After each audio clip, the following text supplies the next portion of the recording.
There are a couple of generally accepted concepts about being a farrier.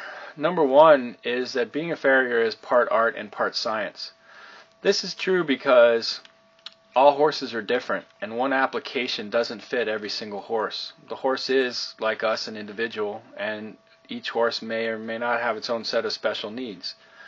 So what I'd like to do now is talk to you a little bit about how to look at your horse and how to look specifically at your horse's feet and judge for yourself how to determine if it was shod properly. So let's talk about evaluating horse hooves. To evaluate horse hooves, we're going to talk about four things. We're going to talk about straight hoofline pastern axis, ground parallel hairlines, flat-footed or heel-first landings, and parallel heels. I want to point out that these are general guidelines.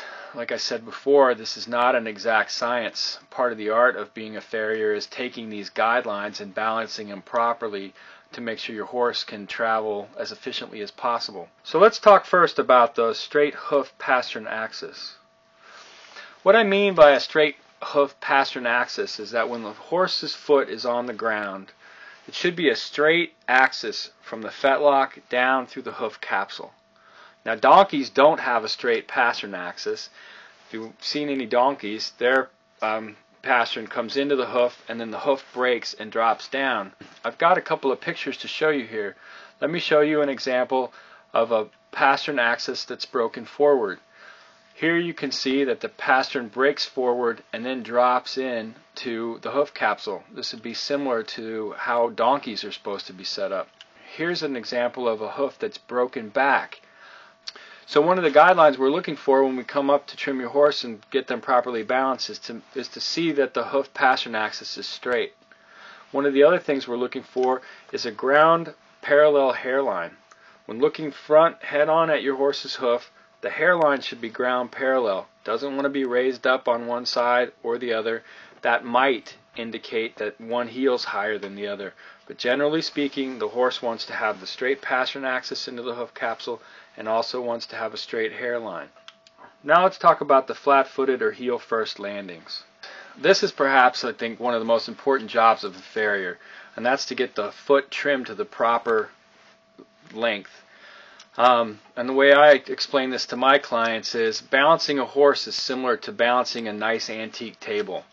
If you take the legs of the table and one slightly shorter than the other, the table rocks.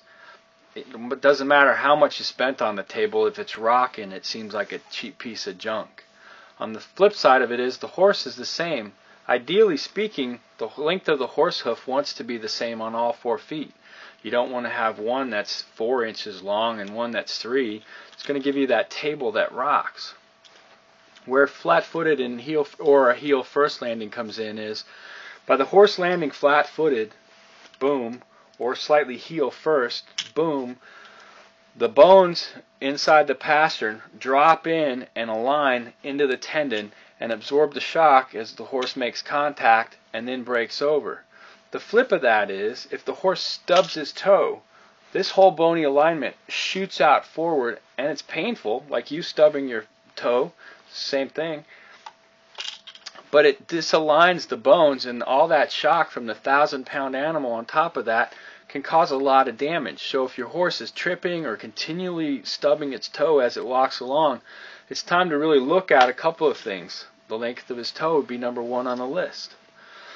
Finally, let's talk about parallel heels.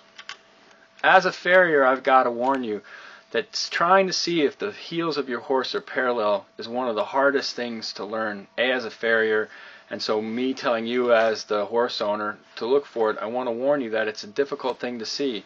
If you pick up the horse's foot and you're siding down the foot, if you're pulled the foot out just a little bit, this heel's going to seem too high. The reverse of that's true. If the foot's too far under the horse, this heel's going to seem too high. But generally speaking, the way it's explained in all the farrier books, they take a 90-degree perpendicular bar, they run it down parallel to the cannon bone, and see if the bar breaks perpendicular across both heels. It's at least a guideline. So get out and take a look at how your horse is traveling. I'll show you a couple examples here of how to do it. You want the horse to walk toward you and then turn around and walk away from you.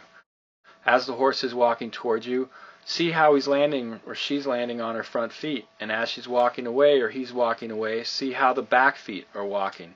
You want to make sure that the foot lands flat and breaks over. You don't want to see any twisting. You don't want the hind end to twist. If the horse lands and the foot twists and then breaks over, there's a problem. Alright, so I encourage you to get out there, take a look at it. Take a look at the straight hoof line pastern axis, ground parallel hairlines, flat-footed or heel-first landings, and parallel heels. Know that if you see one off or the other, it may or may not be. Like I said, these are general guidelines. Some horses, if you lined them up properly, they'd be lame and couldn't walk at all. So that's where the art comes in.